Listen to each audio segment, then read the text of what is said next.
Arithmetic progression में question number 1 and question number 2 का concept clear होने के बाद क्वेश्चन नंबर 2 में ही हम आगे बढ़ेंगे। 2 का 3, 2 का 3, 2 का 4, 2 का 5 के बाद 3 एंड 4 नंबर क्वेश्चन तक का सॉल्यूशन रहेगा तुम्हारे लिए इस वीडियो में। तो जो भी कहते हैं कि अरिथमेटिक प्रोग्रेशन बहुत हार्ड लगता है, बहुत हटके अलग टाइप का मैथ है, उनकी बातें मत सुनो। इस चैनल को सब्सक्राइब करो, इस वीडियो को देखो, तुम्हारा कंसेप्ट बिल्कुल क्लियर हो जाएगा, वो भी एकदम बेसिक से। मैं तुम्हें हर एक एक्सरसाइज का, हर एक क्वेश्चन का सॉल्यूशन बहुत ईजी तरीके से समझाने का प्रयास करता हूँ। तो जुड़े रहो ट्यूटर सुब्रतो के साथ, और मैं हूँ सुब्रतो सर, और तुम्हें सिखा रहा हूँ अरिथमेटिक प्रोग्रेशन। तो चलो स्टार्ट करते हैं अपना नेक्स्ट क्वेश्चन, जो है क्वेश्चन नंबर 2 का 3। क्या बोल रहा है question? The 18 term of AP √2, √18, √50, √98 का निकालना है। यानी कि हमें एक एपी दे दिया गया है जिसका फर्स्ट जो टर्म है वो है √2, सेकंड टर्म है √18 एंड सो ऑन, ऐसे करके बढ़ा हुआ है।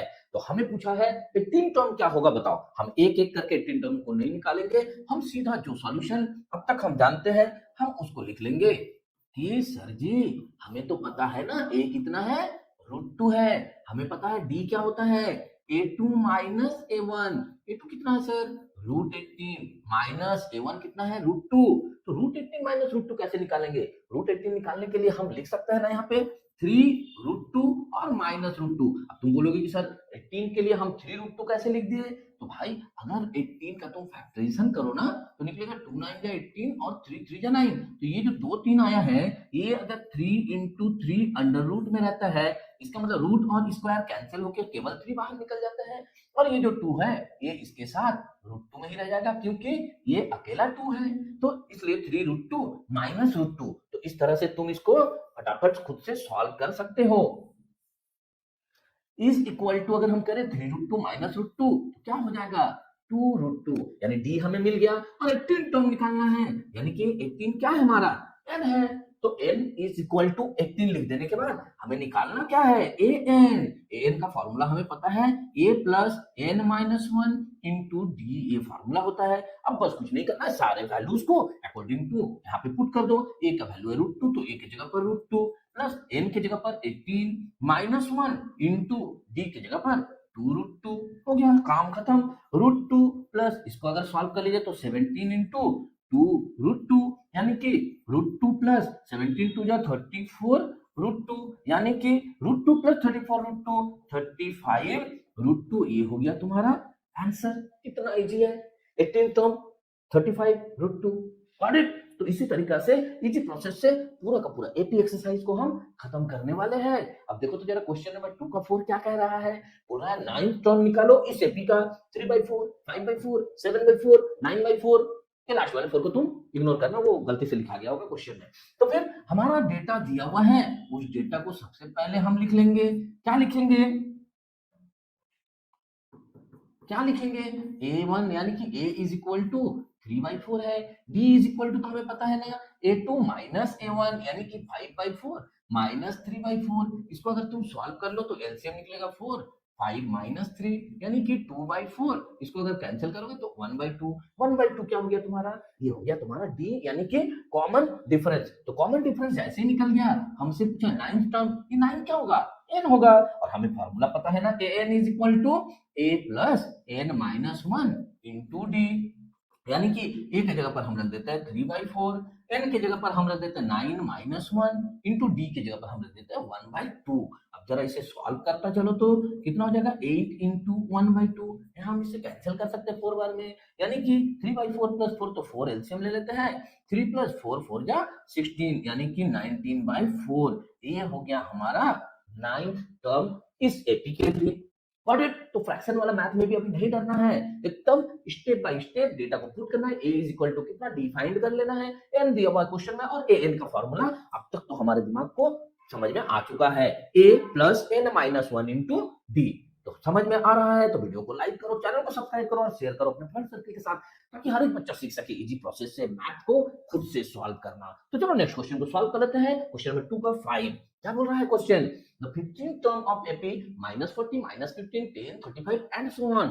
इजी क्वेश्चन है, चाहो तो खुद से सॉल्व कर सकते हो। अगर खुद से सॉल्व करते हो तो फिर कमेंट सेक्शन में लिख दो सर मैंने खुद से सॉल्व किया है, और अगर नहीं आ रहा है कोई दिक्कत नहीं है, मैं हूं ना, मैं पूरा मैथ को एक एक स्टेप फिर से समझाऊंगा। तो इस मैथ में, इस क्वेश्चन में हम अगर गौर से देखें तो हमें क्या दिया हुआ है, a is equal to -40, b is equal to -15 और -40, ये -40 फर्स्ट टर्म है और ये माइनस मेरा फॉर्मूला का है, तो भूलना मत इस माइनस के चलते इस माइनस को लिखना। ये अगर -40 के जगह पर केवल 40 लिख दिया तो पूरा मैथ का सत्यानाश हो जाएगा। तो -15 माइनस माइनस प्लस 40, इसको अगर सॉल्व कर लीजिए तो 25 डी निकल गया। n is equal to question में दिया हुआ ना 15, तो n निकालने में कितना देना है तुमसे, a plus n minus 1 into D. दिमाग और हाथ दोनों को फॉर्मूला याद हो चुका है, वैल्यू पुट करना है, -40 प्लस n के जगह पर 15 माइनस 1 इंटू डी के जगह पर 25 इज इक्वल टू -40 प्लस इसको माइनस करेंगे तो 14 इंटू 25, यानी कि -40 प्लस इसको अगर मल्टीप्लाई कर ले तो 350, तो इसको सॉल्व करेंगे 350 प्लस में -40 तो 310। देखो तो जरा ये मेरा 15 टर्म कितना जल्दी निकल गया, 1 मिनट से भी कम समय में। तो इस तरह से अगर फास्टेस्ट मैथ सीखना है और साथ में बेसिक कंसेप्ट को क्लियर करते हुए, तो तुम्हें ट्यूटर सुब्रतो चैनल को सब्सक्राइब करके रखना होगा, क्योंकि मैं यहाँ हर एक चैप्टर का, हर एक एक्सरसाइज का, हर एक क्वेश्चन का सॉल्यूशन इसी तरह से बेसिक कंसेप्ट को क्लियर करते हुए और बहुत फास्ट, बहुत इजी तरीका से सिखाने का प्रयास करता हूं, ताकि तुम्हें बहुत जल्दी समझ में और खुद से बनो सेल्फ इंडिपेंडेंट। तो चलो नेक्स्ट क्वेश्चन को सॉल्व करते हैं इस वीडियो का। क्वेश्चन नंबर 3 क्या बोल रहा है, क्वेश्चन नंबर 3 का 1, find the 37th term of the AP 6 7:3/4 9:1/2 11:1/4, यानी कि इस तरह का एपी मुझे ऑलरेडी दे दिया है, क्वेश्चन ये बता रहा है और इस एपी में मुझे 37 टर्म निकालना है। बिल्कुल क्वेश्चन नंबर 2 के जैसे ही सॉल्व करेंगे, बस अंतर है कि फ्रैक्शन आगे है, डरना नहीं है। तो चलो इसको स्टार्ट करते हैं अपने तरीके से सॉल्व करना। कैसा, a is equal to 6, b is equal to 7:3/4, यानी कि 31/4 -6, इसको अगर हम सॉल्व कर ले 4 एलसीएम लेके 31 माइनस 6 4 जा 24, यानी कि 7/4, ये हमारा डी निकल गया। एन हमें क्वेश्चन में ही दे दिया है 37, हमें फॉर्मूला पता है ना, n is equal to a plus n minus 1 into d, यानी कि ए की जगह पर हम वैल्यू पुट कर देते हैं 6, एन की जगह पर हम वैल्यू पुट कर देते हैं 37 माइनस 1 इंटू डी के जगह पर 7/4। चलो इसे फटाफट सॉल्व करके देखते हैं। यहाँ हो जाएगा 36 इंटू ये 7/4, क्या 4 9 या 36 नहीं होता है, यस, तो फिर इसको कैंसिल करेंगे, 7 9 या 63 इज इक्वल टू, इसको अगर हम प्लस करें तो 69, यही तो है हमारा आंसर। देखो तो जरा क्वेश्चन कितना हार्ड लग रहा था, सॉल्यूशन कितना इजी है। यस, ट्यूटर सुब्रतो चैनल के साथ जुड़े रहोगे, सुब्रतो सर के साथ जुड़े रहोगे तो तुम्हें हर एक मैथ इजी लगने लगेगा, ऐसा लगेगा कि तुरंत तो ये मैथ मुझे समझ में आ गया है और हम खुद से मैथ को सॉल्व कर सकते हैं। तो चलो वीडियो को लाइक कर दो और क्वेश्चन नंबर 3 का 2 के लिए तैयार हो जाओ। क्या बोल रहा है देखो तो जरा, क्वेश्चन नंबर 3 का 2 क्या सेम क्वेश्चन नहीं है, बिल्कुल सेम क्वेश्चन है। Find the 25th term, n दे दिया 25, सर ये एपी है 5 4.5 4 3.5 3, क्या है डिक्रीज हो रहा है, पहले 5 है फिर 4.5 है फिर 4 है फिर 3 है फिर 3.5, इस तरह से करते हुए ये डिक्रीज होता चला जा रहा है। डिक्रीज होगा तो डी का वैल्यू माइनस में आएगा, कोई डर नहीं है। चलो इसको सॉल्व करके देखते हैं कि सॉल्यूशन क्या है इसका। तो फिर भैया a is equal to 5, b is equal to second minus first, यानी कि 9/2 माइनस 5, तुम थर्ड माइनस सेकंड कर सकते हो, तुम फोर्थ माइनस थर्ड कर सकते हो, पता है तुम्हें ये चीज की डी कैसे निकालना है। तो फिर यहाँ पे 2 9 माइनस 10, यानी कि -1/2, मैंने कहा था ना वैल्यू डिक्रीज हो रहा है, प्रोग्रेशन डिक्रीज सीक्वेंस में है, इसलिए यहाँ पे डी का वैल्यू माइनस आएगा।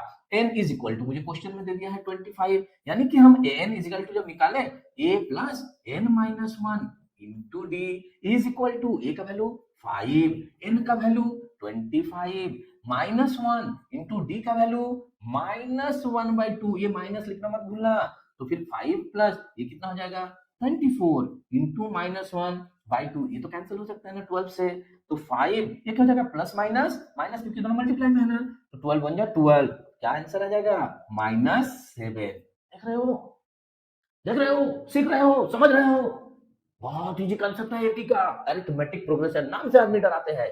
डरो मत, डरो मत, क्योंकि मैं हूं तुम्हें वर्ड प्रॉब्लम चुटकियों में सिखाऊंगा, ऐसा सिखाऊंगा बेसिक कंसेप्ट को क्लियर करते हुए तुम खुद से आगे का वर्ड प्रॉब्लम को सॉल्व कर सको। बस कंडीशन एक ही है, समय के साथ चलो, जमाने के साथ चलो, लॉजिक कंसेप्ट को यूज करो, अपना ब्रेन को खोलो और क्वेश्चन को पढ़ के लॉजिक को समझो और डेटा को जो है पहले लिख लो, खुद से मैथ सॉल्व कर पाओगे। तो चलो क्वेश्चन नंबर 4 को सॉल्व करके इस वीडियो का लास्ट खत्म करते हैं। तो चलो क्या बोल रहा है देखो तो जरा question number 4, find the value of p for which the numbers 2p - 1 3p + 1 and 11 are इरेटिव। Yes, different question. अब मुझे ना तो 25th टर्म निकालना है ना तो 31st टर्म निकालना है। क्यों?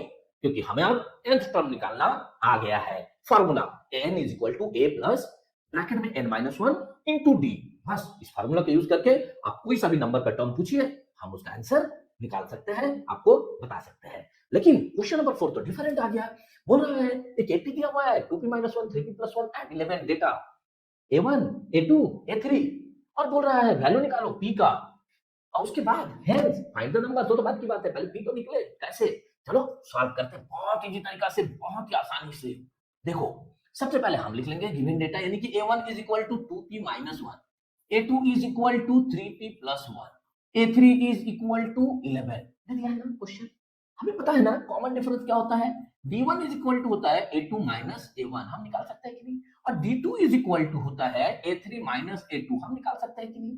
निकालो a2 - a1, a2 क्या है 3p + 1 माइनस a1 कितना है 2p - 1, इसको सॉल्व कर देते हैं। क्या हो जाएगा 3p - 1 + 1 माइनस 2p + 1, क्योंकि माइनस माइनस प्लस 1। अब जरा इसे देखो p + 2 हो जाएगा क्या। सिमिलरली अगर हम d2 निकालें a3 - a2, a3 कितना है अपना 11 माइनस a2 कितना है 3p + 1। इसे मैं ब्रैकेट में क्यों लिख रहा हूं, क्योंकि मेरे आगे माइनस है। अगर माइनस रहता तो उसको ब्रैकेट में निकाल लिखना, क्योंकि जब ब्रैकेट से निकलेगा तो ये सिंबल को चेंज करते हुए निकलेगा, यानी -3p - 1 हो गया। इसको अगर हम सॉल्व कर लेते हैं तो हो जाएगा -3p + 10। चलो ध्यान से देखो एपी है, ये डेटा एपी है, अरिथमेटिक प्रोग्रेशन है तो कॉमन डिफरेंस सेम होगा ना भैया। तो सेम होगा मतलब हम लिख सकते हैं देयरफॉर d1 = d2।